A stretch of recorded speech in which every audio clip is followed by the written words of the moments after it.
Si Israël est le premier-né de Dieu, Exode 4, 23, il a obligatoirement aussi d'autres frères, en tant qu'ils dépendent de leur Père qui est Dieu. Et si certains peuples sont en retard sur le premier élu, Israël, ils n'en sont pas pour autant exclus du rang d'enfants de Dieu, dans la mesure où Dieu est considéré comme le Père de tous les hommes. Ne vaut-il pas la peine de considérer la chose suivante? Ceux dont le métier est de dresser les poulains et qui s'entendent à le faire, si on leur en amène un très grand nombre dans ce but, les soumettent-ils au joug tous ensemble et en troupeau, ou un par un et séparément?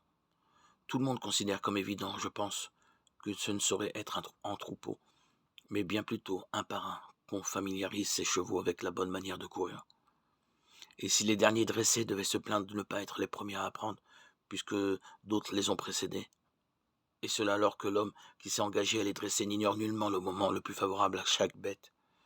qui n'absoudrait le dresseur dans ce procès?